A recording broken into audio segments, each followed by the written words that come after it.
So hello everyone. अभी मैं बैठा हूँ अपने दोस्त के साथ जो आप पहले भी बहुत सारे वीडियोस में देखे होंगे। If you have been following our journey, इसने भी काफ़ी वीडियोस बनाया यूट्यूब पे। एंड उस समय हम लोग जब यूक्रेन में पढ़ाई कर रहे होते थे, so we have studied together for the past 6 years। And ये एग्ज़ाम जो हम दोनों ने साथ में दिया है और हम दोनों ने क्लियर भी कर लिया है। तुम्हारे कितने मार्क्स है भाई? 170। 170। And now this is not a regular podcast video. इसमें अगर इसको कुछ क्वेश्चंस होगा तो वो भी मेरे से पूछेगा। This is just a general conversation जो आपको थोड़ा हेल्प कर सकता है for your examination preparation point of view. तो लेट्स गेट स्टार्टेड। सो भाई, तुमने अलग कोचिंग लिया था, मैंने अलग कोचिंग लिया। एंड तुमको क्या लगता है how much coaching matters?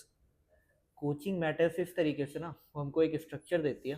Content तो हर जगह, कंटेंट तो फैला हुआ है, कोई भी कोचिंग ले लो ना। बट एक स्ट्रक्चर बहुत जरूरी है। एफएमजी में 5 महीने में सब कुछ पढ़ना होता है। तो 19 सब्जेक्ट 5 महीने में पढ़ने के लिए एक स्ट्रक्चर जरूरी है। कब तक पूरा करना है, कब तक रिवीजन करना है, कब टेस्ट लेना है, भाई खुद से ये करना बहुत मुश्किल है। खुद से सब कुछ मैनेज करना, हम लोग यूक्रेन में भी थे, पूरा तो नहीं कर पाए ना। तो इसलिए मुझे लगता है कोचिंग जरूरी है। तुमने पूरा 19 सब्जेक्ट्स पढ़ा था एग्जाम के लिए? मैंने 19 सब्जेक्ट्स की क्लास करी थी। एक दो सब्जेक्ट सबके, बायोकेम तो 95% लोगों का नहीं होता, तो एक दो सब्जेक्ट सबके नहीं होते, लेकिन यहाँ 15-16 सब्जेक्ट मैंने कर लिए थे यहाँ पे। ओके। हाँ, 19 सब्जेक्ट्स पढ़ा तो मैंने भी था। बट हाँ, जैसे उसमें से एंड में रिवीजन पॉइंट ऑफ व्यू से देखा जाए तो मेरा फार्मा मैंने नहीं किया था रिवाइज। तो भाई तुमने फार्मा नहीं किया था, और कौन सा सब्जेक्ट तुमने छोड़ दिए थे? बाकी सब किया था भाई। कुछ सब्जेक्ट्स तुम्हारे बहुत स्ट्रांग होंगे, हाँ। जैसे मेजर सब्जेक्ट सारे स्ट्रांग थे, हम्म। और एक दो सब्जेक्ट और जिनमें तुमको लगता है नंबर बहुत अच्छे आएंगे। हाँ, ऐसे। माइनर सब्जेक्ट्स में थोड़ा ज़्यादा कॉन्फिडेंट था बिकॉज हाँ, नोट्स कंसाइज थे, रिवाइज 4-5 बार से ज़्यादा कर लिया था। तो मेरे हिसाब से ना, ये पता होना चाहिए ना हमको किस सब्जेक्ट से कितने क्वेश्चन आ रहे हैं। तो हाँ। उस सब्जेक्ट उस हिसाब से पढ़ना है ना। एफएमजी सॉल्यूशन सॉल्व किया था? नहीं। तो पीवाईक्यूज कहाँ से किया था? पीवाईक्यूज मैंने मैरो लिया था ना। हाँ। मैरो से किया था मैंने। अच्छा, पूरा पीवाईक्यूज मैरो से किया था। मैरो से किया था। एंड जीटीज या मॉक टेस्ट वगैरह मैरो से दिया था, नहीं दिया था? क्या सीन था तुम्हारा? मैरो से दिया था। मैरो का भाई बहुत टफ होता है। तो मैंने मैरो मैंने से ही दिया था भाई। तो मेरी कोचिंग का जो था ना, वो दिया था, कोचिंग से दिया था। उसका क्वेश्चन बहुत अच्छे थे, मतलब हम्म। नीट पीजी लेवल के भी नहीं थे, और एफएमजी से अच्छे क्वेश्चन थे। जो कि अभी पेपर भी आया, पेपर थोड़ा टफ आया है, तो वैसे क्वेश्चन थे, तो उससे भाई मुझे तो हेल्प मिली। डैम्स, तुम्हारी कोचिंग में डैम्स में भी तो ऐसे क्वेश्चन आए थे, अच्छा पेपर था उनका भी। हाँ। हाँ, मैंने ज़्यादा प्रेफरेंस मैरो के जीटीज को दिया था। मैरो का जीटीज, मैरो का मिनी टेस्ट होता है, 30 क्वेश्चंस का रहता है वो। और वो मिनी टेस्ट में ऐसा सीन रहता है कि 30 क्वेश्चंस रहेगा। वो इनिशियली मेरे को ऐसा लगता था कि हाँ 25 मिनट लग रहा है मेरे को वो एक मिनी टेस्ट देने में। बट आफ्टर अ पॉइंट बहुत सारे क्वेश्चंस रिपीटेड लगने लगते थे। बहुत सारे बुक मार्क्स जो मैंने कर रखे थे वो क्वेश्चंस भी आते थे और वापस मेरे गलत भी हो रहे थे। बट हाँ, वो mini test after a point बहुत सारा देने के बाद फिर मेरा 15 मिनट में, 10 मिनट में भी हो जाता था। तो भाई ये जो फर्स्ट रीडिंग वाला कॉन्सेप्ट है ना, हाँ। कि भाई फर्स्ट रीडिंग मैंने कर ली है, ठीक है, उसके बाद याद तो कुछ रहता नहीं है। हाँ। है ना, मतलब 19 पढ़ लिया तो ऐसा लगता है भाई वो तो 2 महीने पहले पढ़ा था। तो भाई वो रिवाइज कैसे करा तुमने? यार, मैंने स्टार्टिंग से ही नोट्स बहुत कंसाइज कर लिया था। I have made videos with plenty of teachers now, और मैं हमेशा उन सब टीचर से भी पूछता हूँ कि हाउ टू कंसाइज नोट्स। तो मेरा प्लस पॉइंट ये था कि मैंने स्टार्टिंग से ही नोट्स को बहुत ज़्यादा कंसाइज कर लिया था कि फिर वो मेरे को एंड में दिक्कत ना दे। आराम से कंसाइज नोट्स था, 40-50 पेज के सारे नोट्स रहते थे, उसको रिवाइज करते रहता था फिर मैं बार बार। ऐसा नहीं कि एक ही नोट्स मेरा 200 पेज का हो। मेरा मैक्सिमम आई गेस कोई एक सब्जेक्ट जिसका नोट्स होगा वो 250 पेजेस का था, वो भी रैपिड रिवीजन। और उसको भी फिर मैंने कोशिश किया था कि और कंसाइज करूँ, नहीं हो पाया तो वो 250 पेजेस पे स्टिक किया। बट यूजुअली मैंने सारे सब्जेक्ट्स उसको छोड़ के, ओबीजीवाई और सर्जरी को छोड़ के सारा बहुत कंसाइज कर लिया था और उसी से फिर पढ़ा था। तो ये बहुत ही इंपॉर्टेंट बात है कि हम लोगों ने जो भी पढ़ा है ना, तो उसको ना उसमें स्टार मार के हाईलाइट कर लेते हैं कि लास्ट में जब हम पढ़ेंगे ना, तो पूरे नोट्स पढ़ना तो इम्पॉसिबल है। तो हम जब पढ़ते हैं लास्ट के 1-2 महीने में, तो वो स्टार वाली चीज़ें, अंडरलाइन वाली चीज़ें पढ़ लो, कि उससे 90% क्वेश्चन तो हो जाते हैं। क्योंकि पूरा पढ़ना, एक एक लाइन पढ़ना पॉसिबल ही नहीं है, किसी के लिए पॉसिबल नहीं है लास्ट के 1 महीने में पढ़ना। बिल्कुल ये तो बिल्कुल। बहुत इंपॉर्टेंट चीज़ है। हाँ। और उसके अब बाद कहाँ से क्वेश्चन आ जाए वो पता भी नहीं चलता है यार, मतलब कहीं से भी आ सकता है। फिर ऑनेस्टली स्पीकिंग, कोई भी कोचिंग में जब आप नोट्स पढ़ोगे तो वो इतना ज़्यादा रहता है कि फिर मतलब अब जब एग्जाम के बाद जब रिकॉल वीडियोस आता है तो सारे टीचर्स बोलेंगे ये हमारे नोट्स में था। बट हाँ, अगर कंसाइज्ड है तो हो सकता है कि वो नोट्स में नहीं रहे, बट 80-90% रहता है वो नोट्स में। ज़रूरी नहीं है कि सब रहे। ये एग्ज़ाम ऐसे भी पास एक फेल वाला एग्जाम है। 150 लाना है 300 में से, तो 50% क्वेश्चन सही होने चाहिए। गोल अगर टारगेट ज़्यादा कर रख रहे हो 200 का, तो भी कंसाइज नोट से हो जाएगा वो। तो बेसिक यही है कि आपने जितना पढ़ा है ना, उसको 2-3 बार रिवाइज कर लो, कि पढ़ा हुआ गलत नहीं होना चाहिए। पढ़ा हुआ गलत हो गया अगर, हाँ। तो फिर टफ क्वेश्चंस तो गलत होने के बहुत ज्यादा चांसेस है, लेकिन सिंपल क्वेश्चन गलत होने के चांसेस कम होते हैं। वो उसमें वो 100 में से अगर 90 सही हो गया ना, तो ये एग्जाम पास किया जा सकता है। ये कोई बहुत बड़ा हुआ बना रखा है, लेकिन ऐसा है नहीं। आप टफ क्वेश्चंस को क्रैक कर सकते हो नॉलेज से, लेकिन जो इजी क्वेश्चंस है ना, वो गलत होने ही उन्हें नहीं ही चाहिए। नहीं जो चाहिए। सिली मिस्टेक्स हम लोग बोलते हैं, हम्म। और वो सबसे होती है। मैं हूँ, कोई भी टॉपर हो ना, सिली मिस्टेक्स करते ही है। इस मैरो का बार जीटीज में लिखता भी है, this is a silly mistake. और इस बार एग्जाम में ना इंग्लिश इतनी टफ आई थी, इंग्लिश आई थी, मैं इंग्लिश लैंग्वेज, उनकी जो क्वेश्चंस की लैंग्वेज थी उतनी टफ थी कि वो 2-3 बार पढ़ना पड़ रहा था, हाँ, है वो ना। सबके साथ हुआ कि भाई जब भी मैरो का जीटी मैंने दिया है, मैंने मैरो का ही जीटी दिया है, तो जब भी मैंने मैरो का जीटी दिया है तो वो मेरा 50 क्वेश्चंस का जो सेट होता है वो मेरा 30-35 मिनट्स में हमेशा खत्म हो जाता था। तो मैं एक्सपेक्टेड ही यही था मेरा कि हाँ मेरा 30-35 मिनट्स में हो जाएगा, फिर मेरे को वो क्वेश्चंस को वापस से रिपीट में रिवाइज करना है। बट इस बार वैसा नहीं हुआ, मतलब मेरा 50 मिनट लग जा रहा था सारे क्वेश्चंस एक एक सेट करने में। और ऐसा ना सबके साथ हुआ, मतलब मेरे आखिरी 5 मिनट में 10 क्वेश्चन बच रहे थे, किसी के और क्वेश्चन बच रहे थे, तो पैनिक हो जाता है। तो उस टाइम आपने जितने क्वेश्चन सॉल्व किए होंगे ना, वो हेल्प करता है कि आप एक कीवर्ड पकड़ लेते हो और उस पर आंसर कर देते हो। अपने फर्स्ट इंस्टिंक्ट से जाते हो कि हाँ ये आंसर सही हो सकता है, और वो सही हो जाता है हमेशा, है ना। ऐसा ही होता है। हाँ बिल्कुल होता ही है। और भाई कितने जीटी देने चाहिए, ऐसा क्या कॉन्सेप्ट, कितने दिए थे तुमने? मैंने तो यार 3 दिया था, 3 जीटी दिया था, और मिनी टेस्ट जो मैरो में होता है वो 2024 में अप्रोक्सीमेटली होगा 30, मतलब 30-30 क्वेश्चन का 30 टेस्ट होगा 2024 में। 2023 वाले मॉड्यूल में आप जाओगे तो फिर वहां पर भी 30-40 होगा। तो मैंने 2024 का पूरा दिया था, 2023 का भी आधा दिया था। बैठा, कुछ नहीं मन कर रहा पढ़ने का, तो मैं मिनी टेस्ट खोलता था, मिनी टेस्ट दे देता था। 30 मिनट का है, 10-15 मिनट में खत्म हो जाता था, और फिर वो क्वेश्चंस को एक बार रिव्यू कर लेता था। मेरे ऑलमोस्ट बुक मार्क्स हो गए थे, 1200-1300 बुक मार्क्स हो गए थे मारो में। एंड में जीटीज और सिलेक्टेड बुक मार्क्स बोल रहा हूँ, जीटीज का, मिनी टेस्ट का और पीवाईक्यूज का मैंने क्यू बैंक नहीं किया था। एंड क्यू बैंक तो आई डोंट थिंक कि कोई भी टीचर बोलता है कि करो, बहुत वास्ट होता है क्यू बैंक। तुमने कितना दिया था? भाई मैंने दिए थे 4 तो मेरी कोचिंग के थे, 2-3 मैंने फोमो में दे दिए थे मैरो के, जिसमें एक मुझे एक बार 149 आया तो मैं चला गया था डिप्रेशन में। टू बी मुझे ऑनेस्ट, याद है डिप्रेशन ये में कॉल चला करके बोल रहा था कि भाई 149 आया है। 149, क्योंकि और मैरो के थोड़े टफ होते हैं, तो 3-4 तो जीटी देने चाहिए, क्योंकि उससे 5 घंटे बैठने का वो हो जाता है कि आप कैसे बैठ रहे हो, लगातार क्वेश्चन कर रहे हो।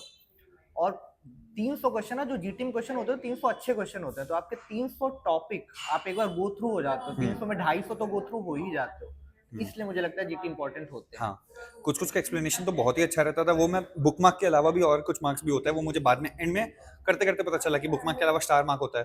तो कुछ कुछ का एक्सप्लेनेशन के लिए भले मेरा आंसर सही हो रहा है, उसका एक्सप्लेनेशन इतना अच्छा था कि मैं वो स्टार मार्क वगैरह भी कर देता था कि इसको एंड में देख के ही जाना है, वैसा था। तो मुझे तो एफएमजी के लिए भाई 2-3 चीजें इंपॉर्टेंट लगी। एक तो सही स्ट्रक्चर, हाँ। कब क्या कर रहे हो, हाँ। कब क्या खत्म हो रहा है। ऐसा नहीं कि लास्ट महीने मेरे 3 सब्जेक्ट बचे हुए हैं तो मैं उनके मेन वीडियोस देख रहा हूँ, ऐसा तो नहीं होना चाहिए। Of course. थोड़ा सा स्मार्ट होना पड़ेगा कि भाई आपको कैसे पढ़ना है, टाइम यूटिलाइज करके। साथ में स्मार्ट में मैं ये भी बोलूँगा कि हाँ, कंसाइज नोट्स कर सकते हो तो कर लो। बहुत जगह है जहाँ बहुत टीचर्स है जो कंसाइज कराते हैं। मैंने अभी आज एक वीडियो बनाया जैना मैम के साथ, BTR। I have religiously followed BTR for a lot of subjects, और वो बहुत कंसाइज नोट्स रहता है। तो मैं तो बोलता हूँ, मैंने मैम को भी बोला कि I have followed her videos for a lot of subjects, बहुत कंसाइज हो जाता है नोट्स।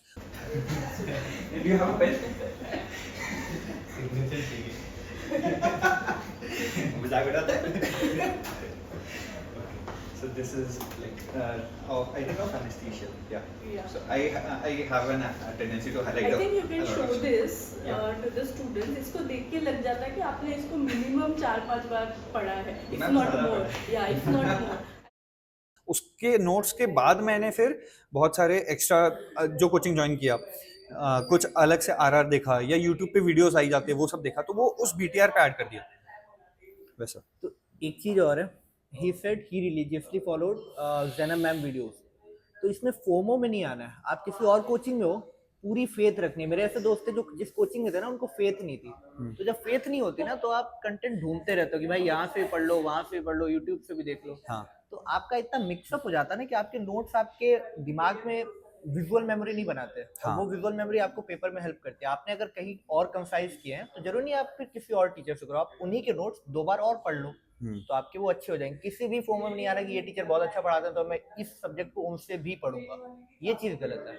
रिलीजियसली एक टीचर को फॉलो करो, फॉर 1 सब्जेक्ट 1 टीचर 1 फैकल्टी, और पार हो जाएगा तुम्हारा एफएमजी। 50% सही करना है तुमको। अभी हम लोग गौतम नगर में ही हैं। आज हम लोग बहुत सारे दोस्तों से मिले जो यहाँ पर अभी प्रिपेयर कर रहे हैं। और उन एक हमारा दोस्त है उसने कहा जैसे कि यार उसको एक स्पेसिफिक सब्जेक्ट जो अभी चल रहा है उसके कोचिंग में ईएनटी, वो उसको नहीं समझ में आ रहा है उस टीचर से, कोचिंग के उसके अपने कोचिंग के टीचर से समझ में नहीं आ रहा है। तो अब मैं बोलता हूँ कि यार सोर्स चेंज कर ले, तेरा क्या टेक रहेगा उसमें, सोर्स चेंज करना चाहिए नहीं करना चाहिए? देखो, अगर उसको बिल्कुल समझ में नहीं आ रहा है, अभी टाइम है, अभी मार्च चल रहा है, हम लोग 3 मार्च पे है, ठीक है, 4 महीने बाद एग्जाम है, अभी टाइम है, अभी वो कोर्स चेंज कर सकता है, पूरा सब्जेक्ट नए तरीके से पढ़ सकता है। लेकिन फिर उसको ये नहीं करना चाहिए कि यहाँ से भी टाइम वेस्ट कर रहा है। जैसे यहाँ पे 4 दिन ईएनटी चलती है, तो इन्हीं 4 दिनों को यूटिलाइज करके उसको वो सब्जेक्ट दूसरे फैकल्टी से पढ़ लेना चाहिए और उन्हीं पे स्टिक रहना चाहिए। ये भी नहीं करना चाहिए इन 4 दिन कुछ नहीं कर रहा है फिर 4 दिन बाद कर रहा है। जैसे मेरा फार्मा था, पर्सनली मैंने फार्मा जीआरजी सर से किया, जो मेरी टीचर थे, मैंने उनसे नहीं किया। तो जब मेरा फार्मा चल रहा था, मैंने उसी बीच अपना फार्मा किया, जब टेस्ट हो रहा था तो मैंने अपने से टेस्ट किए। तो आपको टाइम वेस्ट नहीं करना है कि अब मैं बाद में कर लूंगा, सबका एक टाइम होता है। जैसे अभी करने का टाइम है पूरा वीडियो करने का, बाद में टाइम नहीं होगा, तो अभी आप चेंज कर सकते हो।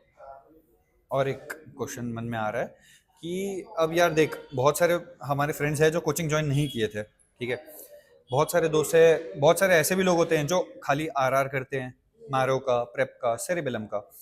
तो तू क्या बोलता है, क्या सही है, कोचिंग ज्वाइन करना या आरआर देखना? भाई देखो, सब पूरा आरआर तो किसी का भाई वो नहीं है, पूरा आरआर करने का तो कोई मतलब नहीं है। आप मेन सब्जेक्ट्स के तो वीडियोस देखोगे ही देखोगे, 4 मेन सब्जेक्ट्स हैं, उनके आप नहीं देखोगे तो आप आरआर याद ही नहीं कर पाओगे। वो रैपिड रिवीजन, सिर्फ रिवीजन आपको जब देखोगे ना तभी समझ में आएगा, आपको याद नहीं रहेगा। उनके आप वीडियोस देखो, हो सके तो 15-16 के वीडियोस देखो आप पूरे, 2-3 रह जाते हैं, 2-3 तो सबके रह जाते हैं ना। लेकिन सिर्फ RR is not an option, मतलब वो आपको नहीं करना है, वो कोई अल्टरनेटिव नहीं है कि आप पूरे सब्जेक्ट नहीं पढ़ रहे हो, टाइम कम है। टाइम बहुत है आपके पास, 4 महीने आज की डेट से हैं, अभी से भी आप तो तू बोल रहा है मेन वीडियोस देखना चाहिए? बिल्कुल मेन वीडियोस देखना चाहिए, क्योंकि एफएमजी जब आप कोचिंग कर रहे हो, तो जब आप मेन वीडियोस देख रहे हो तो वो उतना ही पढ़ा रहे हैं, वो आपको पीजी और आईनाइसेट लेवल का नहीं पढ़ा रहे हैं, आपको एफएमजी लेवल का पढ़ा रहे हैं, पीजी के क्वेश्चंस के साथ, पीवाईक्यू के साथ। तो आई थिंक उतना तो कर लेना चाहिए। यार मेरे को लगता है मेन वीडियोस देखने में बहुत टाइम लग जाएगा। इंसान फर्स्ट रीड के बाद फिर उसको सेकंड रीड, थर्ड रीड का टाइम कहाँ मिलेगा मेन रिवीजन पे? लेकिन हाँ, अगर आप मैरो और प्रेप की बात करो स्पेसिफिकली इन कोचिंग्स हाँ। की, तो इनके मेन वीडियोस नहीं देख सकते हो आप। हाँ इनके आरआर इनफ है। हाँ। मेरे दोस्त हैं जिन्होंने मैरो के आरआर से 201 202 नंबर लाए, 220 भी आया एक दोस्त का। 220 भी आया। हाँ। लेकिन उसने पूरा वीडियोस देखा था, वो एक डिफरेंट स्टोरी है, उसने पूरा ही पढ़ कॉलेज रखा था। लाइफ में उसने पूरा मेन वीडियोस देख लिया था, यहाँ आके उसने पूरा आरआर देखा, so he has polished his knowledge. या तो उसने ना, वो एक एक्सेप्शन है, वो तो एक आइडियल जो स्टूडेंट होता है ना, मेडिकल स्टूडेंट, वो था, ठीक है। हम लोग आइडियल नहीं है, ठीक है। हम लोग भाई जितना कर सकते हैं, मतलब 10 सब्जेक्ट का वीडियोस देख लो, अगर आप नहीं देख के आए हो, नहीं आते हो, तो एक कोचिंग जरूरी है, क्योंकि वो आपको एक स्ट्रक्चर देती है ना, और बिल्कुल। कोई उसका वो नहीं है। हाँ, Content- कोचिंग एक स्ट्रक्चर देता है। कोचिंग स्ट्रक्चर ठीक देता है। है। अब तूने ऑनलाइन कोचिंग किया है, हमारे बैच के ही, मतलब जो हम लोग का ग्रुप था कॉलेज में, उसके मैक्सिमम फ्रेंड्स ने कोचिंग में ऑफलाइन क्लासेस लिया था। तो तेरे को कभी ऐसा फोमो हुआ कि नहीं यार ऑफलाइन जाना चाहिए था, अच्छा होता? मुझे फोमो इसलिए नहीं हुआ, मेरी प्रायोरिटी फिट थी। आपको ना इस एग्जाम बहुत क्लियरली पता होना चाहिए आपको चाहिए क्या है। हाँ। मुझे पता था, मैं 10 घंटे लगातार जो पढ़ा रहे ना, 1.5 घंटे के बाद 1 घंटे बाद मेरा दिमाग बंद होने लगता है, तो मुझे ब्रेक चाहिए। मैं ऑनलाइन में ब्रेक लेता था, वहाँ 10 मिनट को रहा है, मैं 20 मिनट का ब्रेक लेता था, अपनी कॉफी पी, चाय पी, अपने यहाँ चाय पीते हैं। हाँ। और फिर मैं ऑनलाइन लाइव चल रही है, बट मैं ठीक है थोड़ा पहले से देख सकता हूँ ना, तो मेरे पास एक बेनिफिट है उसका।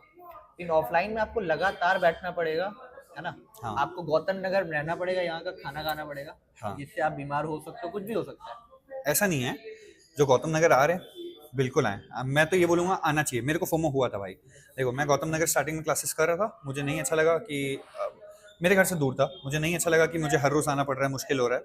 तो आफ्टर पॉइंट फिर मैं ऑनलाइन पे शिफ्ट हो गया था, बट एंड तक मुझे ये फोमो हुआ था कि शायद गौतम नगर जाता तो और अच्छा प्रिपरेशन हो पाता।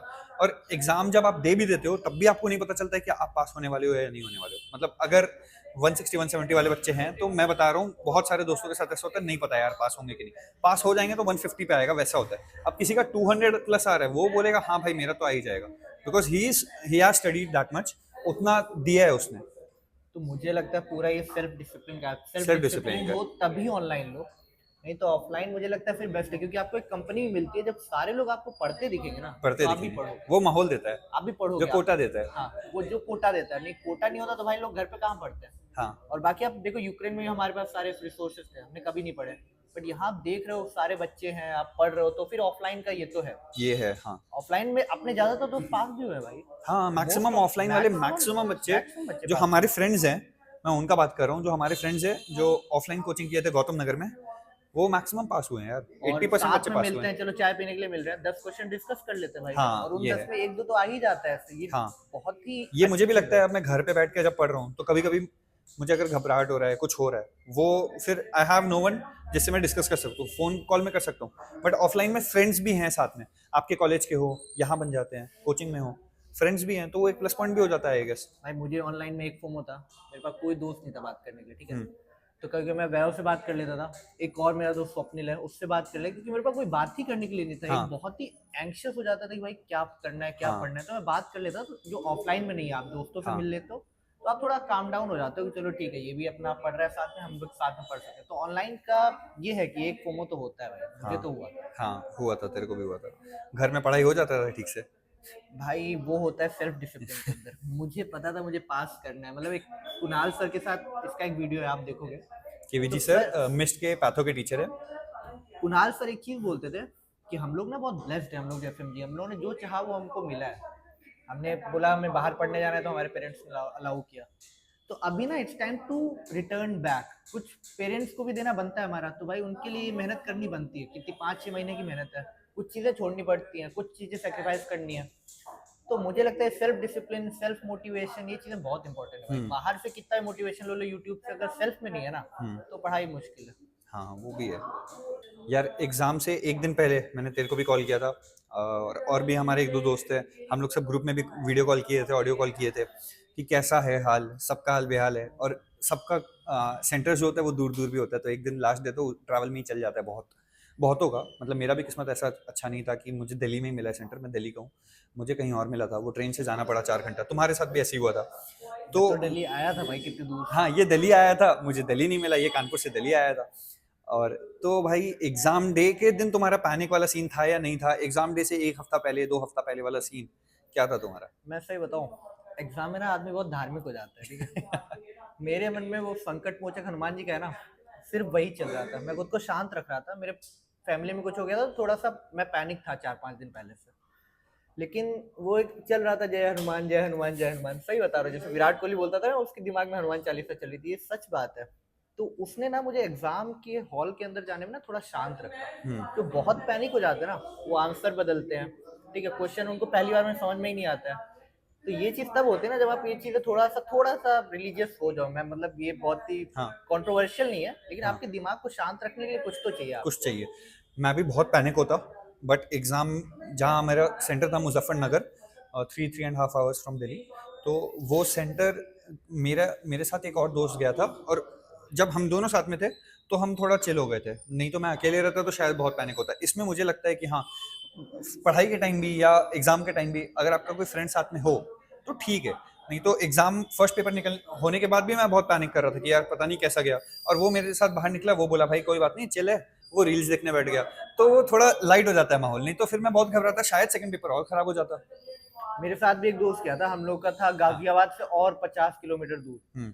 तो जो गया था उसको भी 200 नंबर आया। तो वो मुझे बोला था ऋषि भाई हो जाएगा, ऋषि भाई हो जाएगा। मतलब मुझे अंदर से लग रहा था नहीं होगा, पर उससे लग रहा था मेरा हो जाएगा। हाँ। तो ये चीज होती है ना, आपका फ्रेंड सर्कल जो अच्छा होता है ना, ये बहुत ज्यादा इंपॉर्टेंट है कि वो आपको मोटिवेट भी करता है। ये चीजें बस ऐसे नहीं है कि ज्ञान है, वो एक मोटिवेटिंग फ्रेंड सर्कल और आपको इंकरेज कर रहा है, पॉजिटिव जो बोल रहा है एग्जाम टाइम पे यार, उसके अलावा और कुछ नहीं चाहिए। अगर कोई आपके साथ पॉजिटिव वे में बात कर रहा है, मेरे सामने और एक दोस्त था जिसने बोला कि यार अच्छा नहीं गया ऐसा वैसा, तो मैं उससे बात कर रहा हूँ, तो वो थोड़ा माइंडसेट भी आपका गड़बड़ा जाएगा। बात ही मत करो, बेस्ट है। अगर बात कर रहे हो पॉजिटिव है बंदा, और अच्छा है। तो भाई अभी जुलाई में जो हमारे फ्रेंड्स दे रहे हैं, बहुत सारे दोस्तों का फर्स्ट अटेम्प्ट है, और बहुत सारे दोस्त ऐसे भी है जिनका लास्ट टाइम कुछ मार्क्स से रह गया है। हम लोग ने अभी मिला भी गौतम नगर में। Last advice that you would suggest कि भाई क्या होना चाहिए, कैसे प्रिपेयर करना चाहिए अभी? देखो हमारे फ्रेंड्स हैं, हम लोगों ने को थोड़ा अच्छा कर लिया, उनका थोड़ा सा नहीं हो पाया, ठीक है। मेरी एडवाइस बस यही है ना कि जो स्ट्रक्चर चल रहा है ना कोचिंग में, उसको फॉलो करते रहो। अगर उन्होंने ज्वाइन की है, अगर उसको फॉलो करते रहोगे ना, तो आप हर चीज़ टाइम पे कर लोगे। चाहे आपका सब्जेक्ट वाइज टेस्ट हो, चाहे आपका ग्रैंड टेस्ट हो, चाहे आपका रिवीजन हो, और वो चलता रहेगा तो पेपर वाले दिन आपके पास इनफ नॉलेज होगी आप एग्जाम बिल्कुल। पास करने की। हाँ। आपको बिल्कुल पैनिक नहीं होना कि पिछली बार क्या हुआ था। भाई पिछली बार जो था, हमने भी नीट के 2-3 अटेम्प्ट दिए यूजी के, तो पिछली बार जो था अगर वो भूल जाओ और जो भी चल रहा है, आप जो भी स्ट्रक्चर आपको दिया गया आप फॉलो करते रहो, तो I think that's enough, more than enough. What I will put in is कि भाई जो भी ये जून में एग्जाम देना चाह रहा है और अगर रिपीट कर रहा है तो यार you must have studied 10 12 15 subjects, you must have studied 10 12 15 subjects और 15 सब्जेक्ट पढ़ लिया यार अब, ठीक है। 4-5 सब्जेक्ट जो नहीं हुआ था तुम्हारा पिछले बार उसको बहुत अच्छे से कर सकते हो, कर लो और फिर जीटीज देना स्टार्ट करो। GTs, mini test, subject wise test, ये जितना दे सकते हो दो, कि वो क्वेश्चन पॉइंट ऑफ अप्रोच से जब स्टार्ट करोगे तो वो बहुत बेटर होगा रादर देन जस्ट स्टडिंग। जितना जीटीज दे सकते हो दे दो। मैंने भी बहुत एंड में जीटीज देना स्टार्ट किया था और मैं रिग्रेट करता हूँ कि हाँ मैंने बहुत एंड में स्टार्ट किया जीटी देना। जितना जल्दी जीटी देना स्टार्ट कर सकते हो। जीटी नहीं हो रहा है कोई बात नहीं, मॉक टेस्ट, मिनी टेस्ट दो, 30 क्वेश्चन का होता है, बस उसको रिव्यू करना स्टार्ट करो। एक एक दिन में एक मॉक टेस्ट भी दोगे 30 क्वेश्चन का, सारे सब्जेक्ट्स का होता है, क्योंकि ऑलरेडी यार एक बार पढ़ रखे हैं हम लोग ने, ठीक है। और सब्जेक्ट वाइज टेस्ट हो सकता है करो, पीवाईक्यूज तो 2-3 बार कर ही लो। नीट पीजी आईएनआई का भी पीवाईक्यू कर सकते हो, टाइम है अगर। नीट पीजी का तो जरूर करो भाई, रिपीट हुआ है क्वेश्चन, आंसर पढ़ो, एक्सप्लेनेशन पढ़ो, क्योंकि एज इट इज क्वेश्चन उठ के आ रहा है। आया है 2024 का। मैंने नीट पीजी का पीवाईक्यू एग्जाम से 10-15 दिन पहले वीडियो देखा। अगर क्वेश्चन नहीं कर पा रहे हो तुम, अगर मेरे से भी क्वेश्चन करने में घबराहट हो रहा था कि यार नीट पीजी का टफ हो सकता है और एंड डे पे करूंगा, एंड के 10 दिन में करूंगा, घबराहट होगा, तो मैंने वीडियो देख लिया जैनब मैम का ही बीटी यूट्यूब पे 4 घंटे 3 घंटे पे पूरा उन्होंने सारे क्वेश्चंस डिस्कस किए हैं। तो मैंने वो वीडियो देख लिया, उस पे सारे क्वेश्चंस मैम ने डिस्कस किए हैं विद कॉन्सेप्ट्स, विद एक्सप्लेनेशन। वो करने के बाद फिर मैं सब्जेक्ट वाइज पीवाईक्यूज कर लिया नीट पीजी का, तो वो मेरे को इजी हो गया और फिर मेरे को समझ में भी आ गया कि हाँ कैसा क्वेश्चन आया था और वो क्वेश्चन रिपीट हुए थे भाई।